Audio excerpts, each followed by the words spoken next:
payg'ambarimiz sollallohu alayhi vasallam Jibril bilan 7-osmonning chekkasiga oxiriga borishdi. Ana shu joyda payg'ambarimiz Jabroil alayhisalomni ikkinchi marta o'zini asl suratida ko'rdi. Va laqad ra'ahu nazlatan ukhra 'inda sidratil muntaha. Shu kungacha payg'ambarimiz oldiga Jibril har xil ko'rinishda kelar edi. Faqatgina vahiy olib kelgan paytda asl suratida ko'rgan edi. Endi ikkinchi marta ana shu Sidratul Muntahoni oldiga yetganda ko'rdi. Rasululloh Jibril bilan 7-osmonning eng oxiriga bordi. Bu joyga odam bolasining oyog'i yetmagan va Jabroildan boshqa hech qanday farishta borgan emas. So'ngra Jibril to'xtab qoldi. Payg'ambarimiz men unga qarasam deydi. Eskirib, uqalanib, maydalanib ketgan toshga o'xshab deydi Jibril. Kuyishlikka yo'q bo'lish yaqin bo'lib turadi. Shuncha masofani yurgan bo'lsa payg'ambarimizni Jabroil yetalab ketar edi oldida. Bu yerda esa to'xtab qoldi. Ey Jibril, yurmaysizmi desam, ey Muhammad, Allohga qasam, agar bir qadam bossam kuyib ketaman dedi. Bu shunday bir maqomki, sizdan boshqa hech kimga o'tishlikka izn yo'q, hatto Jabroilga. Va payg'ambarimiz bir qadam bosdi-da, hech bir inson bolasi va hech bir farishta, hatto Jabroil yetolmaydigan oliy maqomga ko'tarildi. Mana shu holatda Jabroildan ham payg'ambarimiz oliy yuksak maqomga yetdi. Bu Alloh taoloni siz bilan bizni payg'ambarimizga bergan izzat, ikrom va hurmati edi. Hech qaysi payg'ambar osmonga ko'tarilgan emas. Hech qaysi payg'ambar Jabroildan oldiga o'tgan emas. Faqat bizning payg'ambarimiz Muhammad Mustafa sollallohu alayhi vasallam.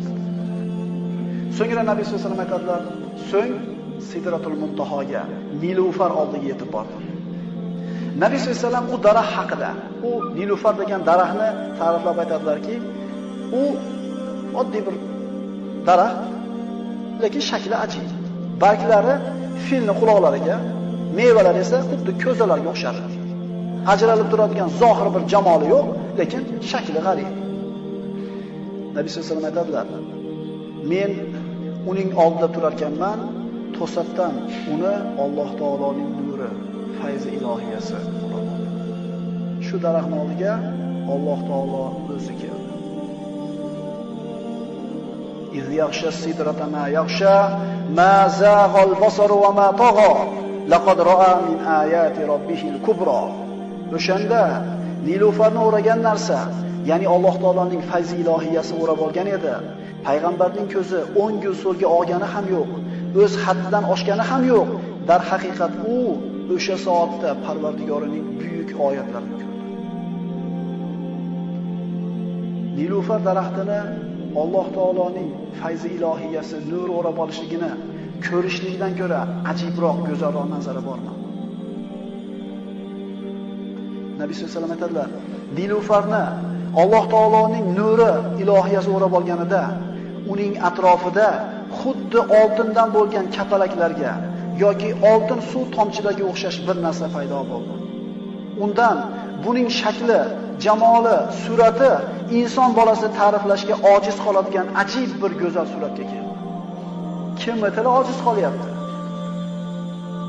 Insoniyatning fasohat, balog'atdagi ustozi, Qur'onga va yana Qur'oncha ilmga ega bo'lgan insoniyatning ustozi Muhammad alayhisolamning tili ojiz bo'lyaptimi? Bu nima bu? Bor yo'g'i bitta daraxt, bitta maxluq, lekin shu maxluqga Allohning nuri tekkan paytda inson tili ta'riflab bo'lmaydigan darajada go'zal bo'lsa, bu nurning egasi bo'lgan Alloh o'zi qanday chiroyli ekan. Eng oliy maqsad Allohning diydorini ko'rish. Chunki jannatiylar yeb, ichib, aqllari bovar qilmaydigan darajada ne'matlarga cho'milib turganida Allohning jamoliga bir marta qarashib, bu yoqdagi ne'matlarni hammasini esdan chiqarishadi. Biz ko'zlarimizni Alloh taoloning diydorini ko'rishlik uchun haromdan, ma'siyatdan, zinodan saqlay olyapmizmi? Ayniqsa yozda turibmiz.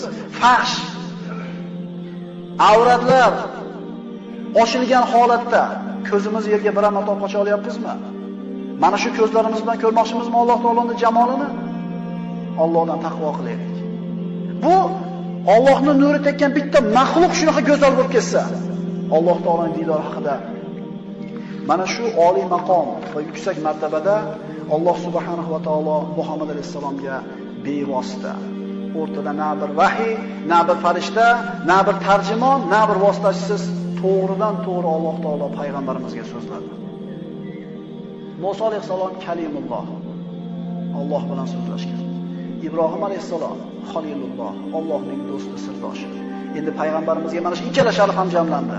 Payg'ambarimiz Muhammad alayhissalom kalimulloh va habibulloh. Hamma sharaf payg'ambar sollallohu alayhi vasallamda jamlandi. Oysha onamiz payg'ambarimiz sollallohu alayhi vasallamdan keyin so'raganlar: "Hal ro'ayta robbak?" Robbingizni ko'rdingizmi? Nur anna aro dedi payg'ambarimiz. Nurida hamma yo'q, hayodan ko'raman dedi. Inson bolasi tirik ekan, o'lim degan sharbatni totmas ekan, hisob-kitob o'tib jannatga kirmas ekan, Allohning diydorini ko'ra olmaydi.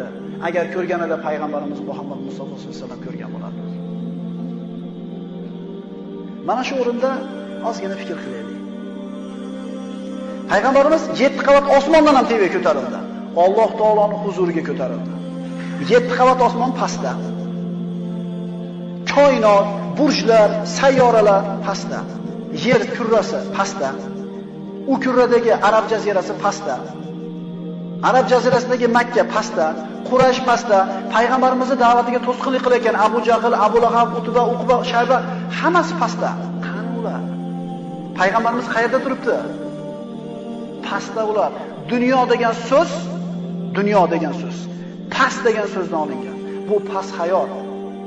Aroditu bil hayati dunya dedi Alloh taolo. Nima sizlar dunyo hayotiga rozimisizlar? Val axiratu xoyrun va abqa. Oxirat ham yaxshiroq, ham boqiroq emasmi? Rasululloh sollallohu alayhi vasallam bularni hammasini ustida oliy maqomda. Alloh taolo payg'ambarimizni mana shu darajaga ko'tarib olib chiqishligi bilan go'yoki, "Ey Muhammad, siz g'am qilmang. Bularda hammasi o'tkinchi, hammalari meni oldimga keladi. Zulm qilayotganam, haqqini yeb ketayotganam, bir kun o'ladi, meni oldimga keladi. Siz faqat meni rozi qilishlik g'ami bilan yashang. Bularda hammasini menga qo'yib bering" deyotgan edi.